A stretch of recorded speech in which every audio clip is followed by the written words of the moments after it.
Tu parais demain et l'émotion me gagne bien que je ne sois plus pris mi-part, puisque 3 ans avant toi naquit transformée.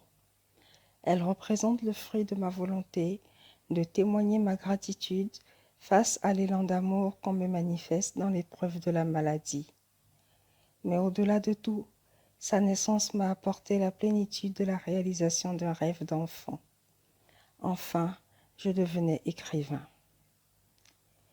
Je chéris transformé comme on chérit son aîné, cet enfant qui le premier nous donne le titre de mère, celui dans lequel on se reconnaît, ce bout de nous qui nous perpétue, cette postérité promesse de notre immortalité. Tu parais demain et je me sens soudainement fébrile, car je revis la période de tourmente au cours de laquelle je t'ai conçu. J'étais si ébranlée que j'ignorais comment je tiendrais, ou si même j'en nourrissais le désir. Mais avec douceur, tu t'es infiltré dans mon esprit et j'ai décidé de te donner corps. Ta fécondation fut salvatrice dans le tourbillon qui faillit m'emporter. Au fur et à mesure que ta gestation me soulageait, je réalisais que je voulais cet apaisement pour une sphère plus grande, la communauté des malades et même celle des bien portants. Alors j'ai décidé de me dénuder complètement pour dire aux uns qu'ils ne sont pas seuls et pour dévoiler aux autres les dessous de la sclérodermie, cette maladie encore trop peu connue. J'ai voulu montrer qu'elle peut générer davantage de souffrance que les douleurs physiques, que la limitation de mouvements banals peut devenir anxiogène et source de profonde souffrance morale. Sortir du lit sans tomber, se dégager à temps pour ne pas se pisser dessus, se lever des toilettes sans être essoufflé, comme si on venait de gravir le Kilimandjaro ou l'Everest, manger sans se retrouver aussitôt ballonné, comme un sujet atteint de kwashiorkor, marcher sans tanguer ni perdre l'équilibre, sortir par temps froid ou sortir tout simplement, et j'en passe.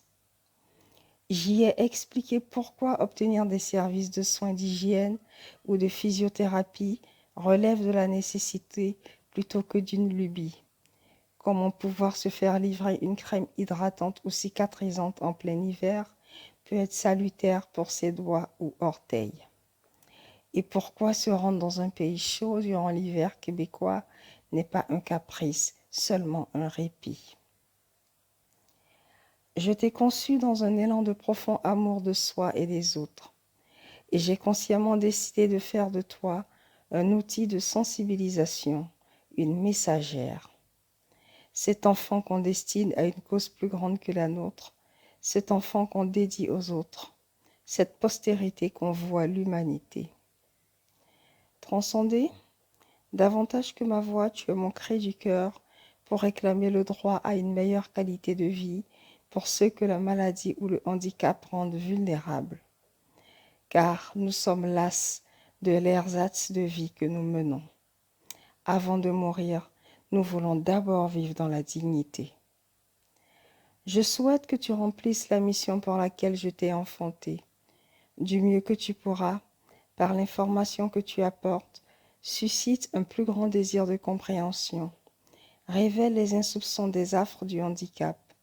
Remédie au manque de tolérance et à la promptitude au jugement.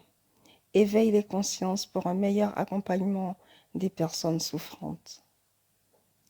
Réconforte les esprits abattus, soulage les cœurs meurtris, redis à chacun la beauté de la vie. Aux uns et aux autres, sois porteuse de l'espérance qui subsiste envers et contre tout. Transcender. Demain, tu paraîtras et tu ne m'appartiendras plus. Avec ma bénédiction, va, informe, sensibilise et deviens.